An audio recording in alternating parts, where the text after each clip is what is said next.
오늘은 이사야 54장 1절로 17절의 말씀을 통해 하나님께서 주시는 은혜를 나누겠습니다. 오늘 본문 이사야 54장의 말씀을 보면 하나님께서는 이스라엘의 회복에 대한 약속을 하십니다. 그런데 지금 이스라엘의 현실과 상황은 어떻습니까?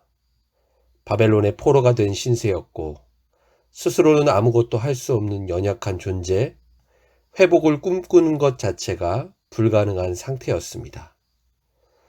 오늘 본문 1절 말씀은 이러한 현실을 다음과 같이 비유적으로 표현하고 있습니다. 1절 말씀입니다. 잉태하지 못하며 출산하지 못한 너는 노래할지어다. 산고를 겪지 못한 너는 외쳐 노래할지어다. 이는 홀로 된 여인의 자식이 남편 있는 자의 자식보다 많음이라 여호와께서 말씀하셨느니라. 지금 이사야의 말씀이 선포되고 있는 당시 상황 속에서 자식이 없다는 것, 생명의 유업을 이을 자가 없다는 것은 다른 무엇과도 비교할 수 없는 가장 비참한 여인의 운명을 말하는 것입니다. 그런데 오늘 본문에서는 이런 여인을 향해 외쳐 노래할지어다 라고 말합니다. 그리고 이 여인의 자식이 남편 있는 자의 자식보다 많게 될 것이라는 현실 불가능한 일을 말하고 있습니다. 그런데 이와 같은 일을 누가 행하신다는 것입니까? 바로 하나님께서 비참한 운명 가운데 놓인 이스라엘 가운데 행하실 것이라고 약속하고 계십니다. 모든 것이 하나님의 주권, 하나님의 통치에 달려있기에 하나님께서 개입하시고 하나님께서 역사하시면 가능한 것입니다.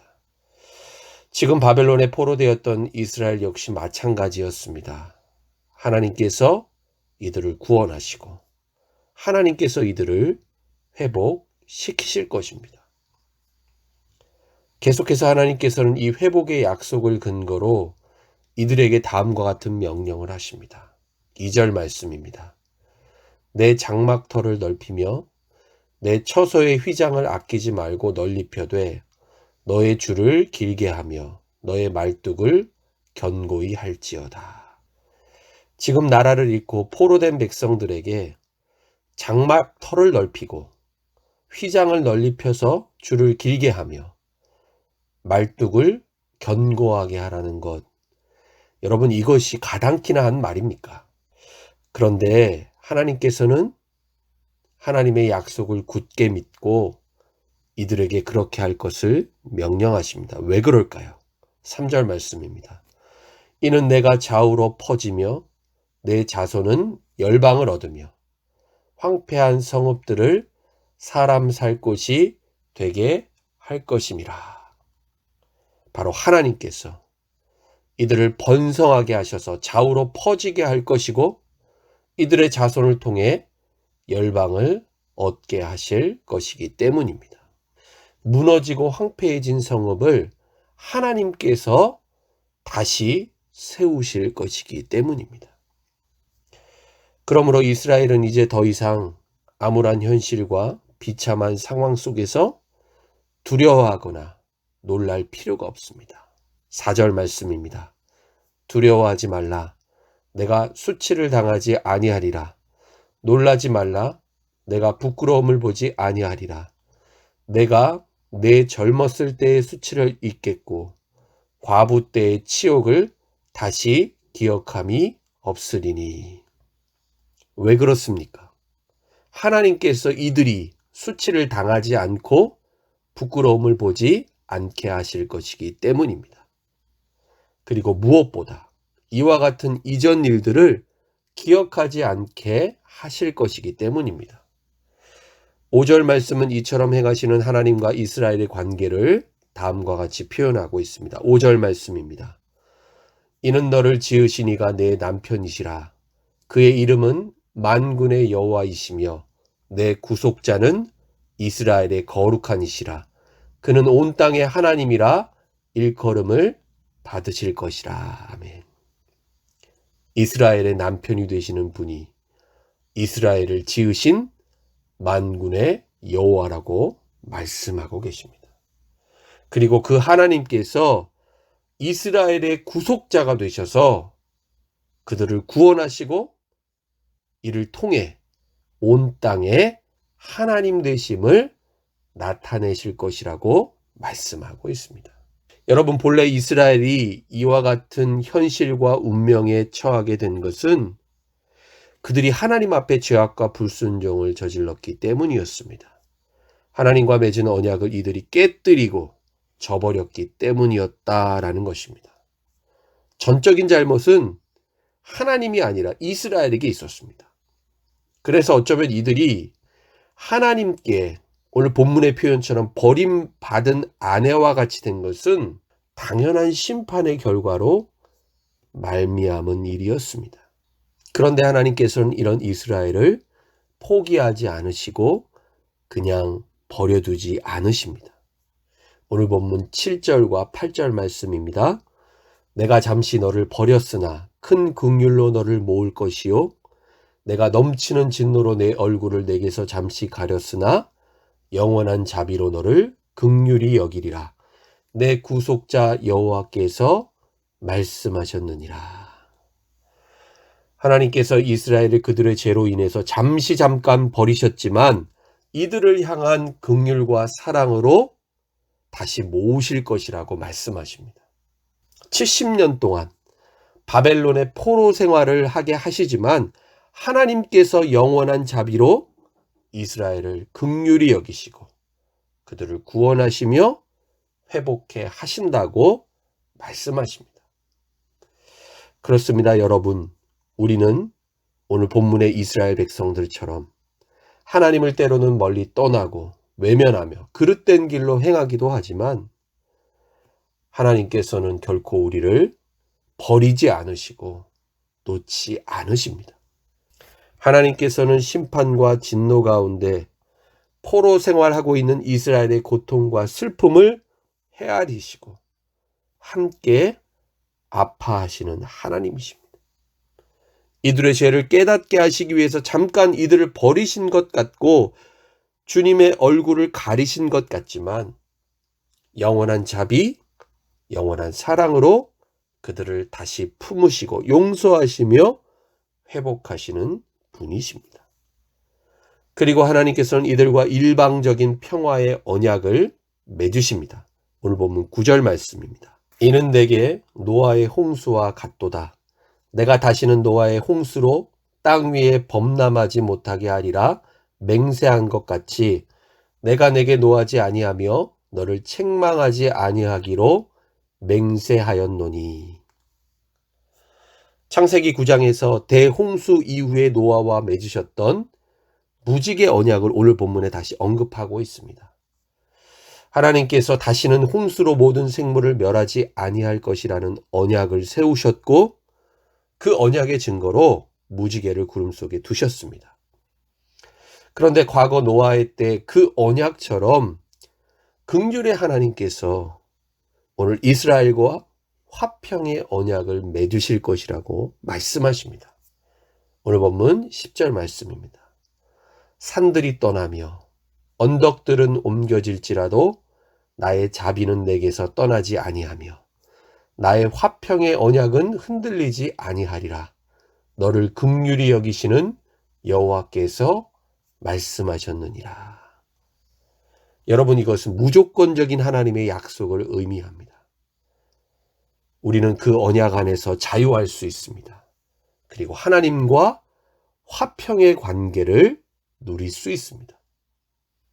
여러분, 만약에 하나님께서 우리에게 이와 같은 은혜, 이와 같은 긍휼을 베풀어 주시지 않으셨다라고 한다면 이 세상 모든 사람 가운데 하나님 앞에 구원받을 만한 자격이 있는 사람은 아무도 없습니다. 모두가 영원한 심판과 진노를 받아 마땅할 뿐입니다. 그러나 하나님께서는 예수 그리스도의 십자가를 통해 하나님과 원수되었던 우리를 화평하게 하셨습니다. 그리고 그 언약 안에서 우리를 구원하시고 회복하셨습니다. 여러분, 우리에게 주어진 이 구원과 회복의 이유와 근거는 결코 우리 자신에게 있지 않습니다. 오직 우리를 긍휼히 여기시고 우리를 영원토록 사랑하시는 하나님께 있습니다. 마지막으로 11절 이하의 말씀에서는 하나님께서 곤고하고 황폐했던 예루살렘을 찬란하고 아름답게 단장하시는 장면이 묘사되고 있습니다. 그런데 오늘 본문의 말씀을 보면 하나님께서는 외형만이 아니라 이들의 내면 그리고 이들의 삶 전체를 거룩하게 변화시키십니다. 오늘 본문 13절과 14절의 말씀입니다. 내 모든 자녀는 여호와의 교훈을 받을 것이니 내 자녀에게는 큰 평안이 있을 것이며 너는 공의로 설 것이며 학대가 내게서 멀어질 것인즉 내가 두려워하지 아니할 것이며 공포도 내게 가까이 하지 못할 것이라. 하나님께서 구원하시고 회복해 하신 이들이 하나님의 말씀을 교훈으로 삼아 살게 될 것이고 하나님께서 주시는 큰 평안을 누리게 될 것이라고 약속하십니다. 그래서 이들의 삶 가운데 학대와 공포가 사라지고 하나님의 정의와 평화가 충만하게 될 것이다 말씀합니다. 오늘 본문 마지막 15절로 17절 말씀을 보면 하나님께서 분쟁을 일으키는 자를 패망하게 하실 것이고 하나님의 백성을 치려고 만들어진 침략자들의 무기를 다 쓸모없게 하실 것이라고 말씀하십니다. 하나님께서 친히 보호하시고 이들을 지켜주신다고 약속하고 계십니다. 끝으로 이것이 곧 하나님이 주시는 기업이요 하나님의 공이라는 것을 오늘 본문의 말씀은 분명하게 우리에게 확인시켜주고 있습니다. 여러분, 그런데 오늘 본문의 이스라엘 백성들을 향한 하나님의 이 회복과 구원의 약속은 곧 예수 그리스도 안에서 우리에게 주신 동일한 구원의 약속을 의미하는 것입니다. 하나님께서는 예수 그리스도 안에서 우리의 죄가 주홍 같을지라도 눈과 같이 희어질 것이요 진홍같이 붉을지라도 양털같이 희게 되리라고 약속하셨습니다. 이 십자가의 복음을 통해 우리에게 주시는 하나님의 약속을 믿고 예수 그리스도를 영접하는 자에게 구원과 영생이 있습니다. 여러분, 그러므로 우리는 오늘의 현실, 오늘의 이 상황 앞에서 두려워하고 염려하며 불안해할 필요가 없습니다. 하나님께서 우리를 지키시고 보호하시며 인도하시기 때문입니다. 오늘 우리에게 주시는 이 놀라운 하나님의 회복의 약속 안에서 흔들리지 않는 믿음으로 살아가는 여러분 되시기를 바랍니다. 모든 상황이 참으로 어려운 때를 우리가 보내고 있지만 오늘 하루도 주신 하나님의 말씀 굳게 붙잡고 믿음 안에서 거룩한 하나님의 언약 백성으로 그리고 신랑 되신 주님의 거룩한 신부로 이 땅을 사는 저와 여러분 될 수 있기를 예수님의 이름으로 간절히 축원합니다. 기도하겠습니다. 하나님 아버지, 죄와 사망의 길로 행하던 우리를 긍휼히 여겨주시고 십자가 대속의 은혜로 구원하여 주신 하나님의 크고 놀라운 사랑에 감사를 드립니다. 그리고 오늘도 하나님의 그 신실한 언약 안에서 우리의 삶을 지키시고 인도하고 계심을 믿습니다. 주님, 삶의 어려운 문제와 우리의 힘으로 감당할 수 없는 상황을 만나게 될 때 두려워하거나 낙심하지 않게 하여 주시고 하나님의 구원과 회복의 약속을 굳게 믿는 믿음 안에서 평안하게 하여 주옵소서. 오늘 하루도 언제 어느 곳에 있든지 무슨 일을 만나든지 구원받은 하나님의 거룩한 백성이라는 이 분명한 정체성을 가지고 담대하게 믿음으로 승리하는 삶을 살게 하여 주옵소서. 예수님의 이름으로 기도드립니다. 아멘.